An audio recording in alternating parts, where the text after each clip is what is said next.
नमस्कार दोस्तों, स्वागत है GK.com में। तो आज की इस वीडियो में संविधान के अनुच्छेद से जितने भी महत्वपूर्ण प्रश्न आपके आने वाले एग्जाम में बन सकते हैं सारे डिस्कस करेंगे। तो फ्रेंड्स, वीडियो के अंत तक जरूर बने रहिएगा। तो चलिए शुरू करते हैं पहले प्रश्न से। पहला प्रश्न है हमारा, अनुच्छेद 370 किस विशेष राज्य से संबंधित था? तो इसका आंसर हो जाएगा आपका ऑप्शन नंबर ए। आपको याद रखना है फ्रेंड्स, जम्मू कश्मीर का जो राज्य है वो 370 आर्टिकल से संबंधित रखता था, जो कि भारत सरकार यानी गवर्नमेंट, बीजेपी गवर्नमेंट द्वारा हटा दिया गया था। ये आपको ध्यान में रखना है। अगला प्रश्न देख लेते हैं। अगला प्रश्न है हमारा, वर्तमान में भारतीय संविधान में धाराओं की कुल कितनी संख्या होती है? तो इसका आंसर हो जाएगा आपका ऑप्शन नंबर बी। आपको याद रखना है फ्रेंड्स, भारतीय संविधान में टोटल धाराओं की संख्या 395 यानी 395 होती है। ये आपको ध्यान में रखना है। आगे बढ़ने से पहले बता दें, अगर आप चैनल पर हैं, कि डेली बेसिस पर हम क्यूज का आयोजन करते हैं। प्रत्येक दिन एक प्रश्न पूछते हैं। जो सबसे पहले और सही बताएंगे उनका टॉप 10 में नाम लिया जाएगा। वीडियो के अंत में क्वेश्चन पूछें, उसका आंसर आप बताइएगा। खैर, अगला प्रश्न देख लेते हैं। अगला प्रश्न है हमारा, संविधान के किस अनुच्छेद में यह अंकित है कि भारत राज्यों का एक संघ है? तो इसका आंसर हो जाएगा आपका ऑप्शन नंबर ए, अनुच्छेद 1 में। आपको याद रखना है फ्रेंड्स, अनुच्छेद 1 में उल्लेखित है कि भारत राज्यों का एक संघ है। आपको ध्यान में रखना है। अगला प्रश्न देख लेते हैं।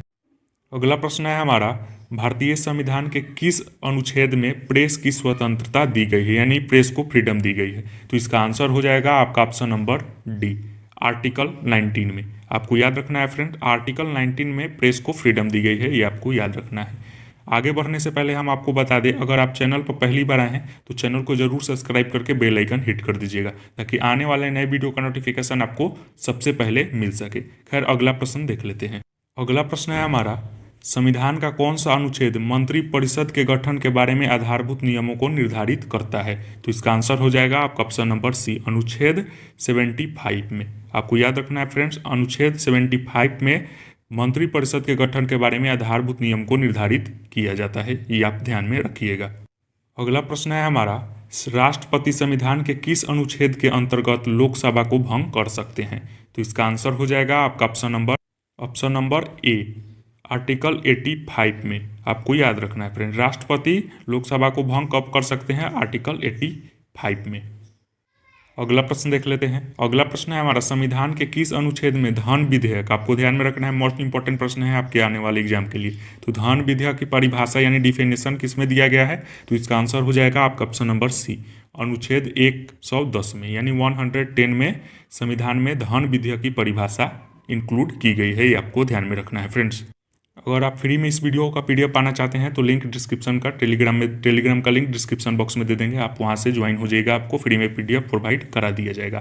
खैर, अगला प्रश्न देख लेते हैं। अगला प्रश्न है हमारा, भारतीय संविधान के किस अनुच्छेद में निर्वाचन आयोग का प्रावधान, उनके लिए निर्वाचन आयोग के लिए प्रावधान दिया गया है? तो इसका आंसर हो जाएगा आपका ऑप्शन नंबर सी, अनुच्छेद आर्टिकल 324 यानी 324 आर्टिकल में निर्वाचन आयोग के लिए प्रावधान दिया गया है। ये आपको ध्यान में रखना है। वीडियो पसंद आए तो लाइक एंड शेयर जरूर कीजिएगा अपने फ्रेंड के साथ।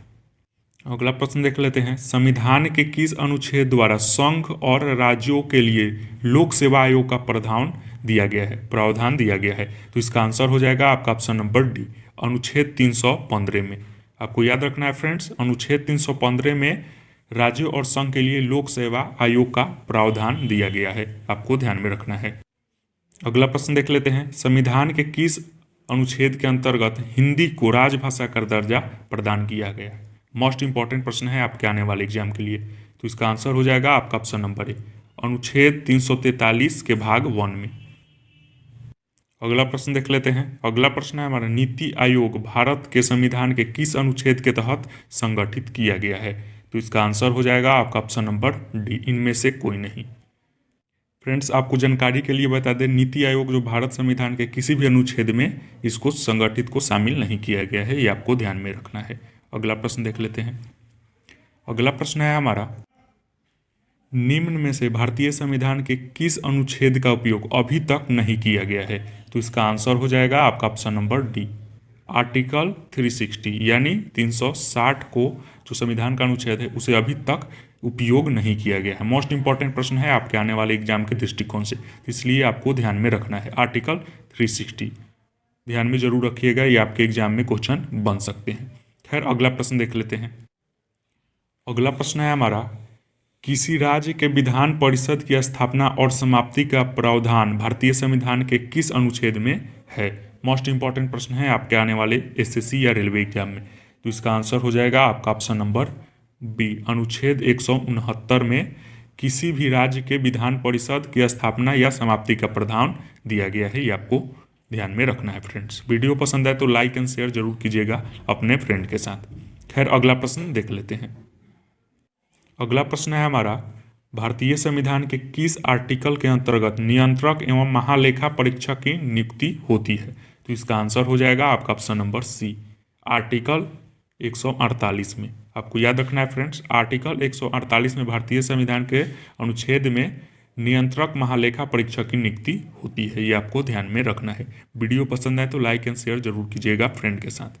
अगला प्रश्न देख, अगला प्रश्न है हमारा, संविधान के किस अनुच्छेद के आधार पर वित्तीय आपात की उद्घोषणा राष्ट्रपति करता है? तो इसका आंसर हो जाएगा आपका ऑप्शन नंबर इसमें सी है, लेकिन इसका बता दें आर्टिकल 360 यानी 360 अनुच्छेद के अनुसार आपातकाल की उद्घोषणा राष्ट्रपति करते हैं। ये आपको ध्यान में रखना है फ्रेंड्स। अगला प्रश्न देख लेते हैं। अगला प्रश्न है हमारा, संविधान के किस अनुच्छेद के प्रावधानों के अंतर्गत भारत सरकार द्वारा जो दिया जाने वाला भारत रत्न, पद्म पुरस्कार इत्यादि पुरस्कार दिए जाते हैं वो किस अनुच्छेद में लिखा गया है? तो इसका आंसर हो जाएगा आपका ऑप्शन नंबर बी, आर्टिकल 18 में। आपको याद रखना है फ्रेंड्स, आर्टिकल 18 में जो भारत सरकार के प्रावधान के अंतर्गत जो भारत रत्न हो गया, जैसे पद्म भूषण पुरस्कार हो गया, उसकी दिया जाता है आर्टिकल 18 के अनुसार। आपको ध्यान में रखना है फ्रेंड्स। अगला प्रश्न देख लेते हैं। अगला प्रश्न है हमारा, अनुच्छेद 356 का संबंध इनमें से किससे है? तो इसका आंसर हो जाएगा आपका ऑप्शन नंबर सी, राष्ट्रपति शासन से। आपको याद रखना है 356 जो आर्टिकल है वो राष्ट्रपति शासन से संबंधित है। आप ध्यान में रखिएगा, मोस्ट इंपॉर्टेंट प्रश्न है आपके आने वाले एग्जाम के लिए। वीडियो पसंद आए तो लाइक एंड शेयर जरूर कीजिएगा अपने फ्रेंड के साथ। अगला प्रश्न देख लेते हैं। अगला प्रश्न है हमारा, संविधान का अनुच्छेद 312 किससे संबंधित है? तो इसका आंसर हो जाएगा आपका option number A, Akhil Bharatiya सेवाओं से। आपको याद रखना है फ्रेंड्स, अखिल भारतीय सेवाओं से आर्टिकल 312 यानी 312 अनुच्छेद संबंधित है अखिल भारतीय सेवाओं से। आपको याद रखना है फ्रेंड्स। वीडियो पसंद आए तो लाइक एंड शेयर जरूर कीजिएगा अपने फ्रेंड के साथ। खैर अगला प्रश्न देख लेते हैं। अगला प्रश्न है हमारा, संविधान के किस अनुच्छेद द्वारा लोक सेवा को संरक्षण प्रदान किया गया है? तो इसका आंसर हो जाएगा आपका ऑप्शन नंबर बी, अनुच्छेद 311 के तहत। आपको याद रखना है, अनुच्छेद 311 के तहत लोक सेवा को संरक्षण प्रदान किया गया है। अगला प्रश्न देख लेते हैं। अगला प्रश्न है हमारा, भारतीय संविधान का कौन सा अनुच्छेद भारत की विदेशी नीति से संबंधित रखता है? तो इसका आंसर हो जाएगा आपका ऑप्शन नंबर डी, अनुच्छेद 51 के तहत। आपको याद रखना है फ्रेंड, अनुच्छेद 51 के तहत भारत सरकार विदेश नीति से संबंधित रखता है। ये आप ध्यान में रखिएगा आपके आने वाले एग्जाम के लिए। अगला प्रश्न देख लेते हैं। अगला प्रश्न है हमारा, भारत में बाहरी आक्रमण अथवा सशस्त्र विद्रोह, जो सेना विद्रोह होता है, उनके कारण भारत के राष्ट्रपति द्वारा राष्ट्रीय आपातकाल की घोषणा किस आर्टिकल के तहत लगाया जा सकता है, आपातकाल की घोषणा किया जा सकता है? तो इसका आंसर हो जाएगा आपका ऑप्शन नंबर ए, आर्टिकल 352 के तहत जो भी बाहरी आक्रमण होते हैं या सशस्त्र विद्रोह होता है तो राष्ट्रपति द्वारा राष्ट्रीय आपातकाल की घोषणा आर्टिकल 352 के तहत लगाया जा सकता है। ये आपको ध्यान में रखना है फ्रेंड्स। अगला प्रश्न देख लेते हैं। अगला प्रश्न है हमारा, संविधान के अनुच्छेद 1 में भारत को क्या कहा गया है? मोस्ट इम्पोर्टेंट क्वेश्चन है, आपके बहुत एग्जाम में रिपीट हो चुके हैं। तो इसका आंसर हो जाएगा राज्यों का संघ। आपको याद रखना है फ्रेंड्स, अनुच्छेद 1 में राज्यों का संघ कहा गया है भारतीय संविधान में। आप ध्यान में रखिएगा। अगला प्रश्न देख लेते हैं। अगला प्रश्न है हमारा, राष्ट्रपति सर्वोच्च न्यायालय से संबंधित किस अनुच्छेद के अंतर्गत परामर्श ले सकते हैं? यानी परामर्श मतलब बातचीत कर सकते हैं, राय ले सकते हैं। तो इसका आंसर हो जाएगा आपका ऑप्शन नंबर डी, अनुच्छेद 143 143 आर्टिकल के तहत राष्ट्रपति सर्वोच्च न्यायालय के संविधान के अनुच्छेद राष्ट्रपति से परामर्श ले सकते हैं, बातचीत कर सकते हैं। सर्वोच्च न्यायालय के मुख्य न्यायाधीश और हो गए राष्ट्रपति। आपको याद रखना है। अगला प्रश्न देख लेते हैं। अगला प्रश्न है हमारा, संविधान के किस अनुच्छेद में सर्वोच्च न्यायालय के न्यायाधीश पर महाभियोग चलाए जाने का प्रावधान है? तो इसका आंसर हो जाएगा आपका ऑप्शन नंबर सी, आर्टिकल 124 में, आपको ध्यान में रखना है, आर्टिकल 124 में चलाया जा सकता है। मोस्ट इम्पॉर्टेंट क्वेश्चन है आपके आने वाले एग्जाम के लिए। अगला प्रश्न देख लेते हैं। अगला प्रश्न है हमारा, भारतीय संविधान के किस आर्टिकल के अंतर्गत अधीनस्थ न्यायालय या जिला न्यायालय के प्रावधान किया जा सकता है, किया गया है? तो इसका आंसर हो जाएगा आपका ऑप्शन नंबर बी, अनुच्छेद 233 के तहत। आपको याद रखना है फ्रेंड, अनुच्छेद 233 के तहत जो जिला न्यायालय है उसका प्रावधान किया गया है, ये आपको ध्यान में रखना है। अगला प्रश्न देख लेते हैं।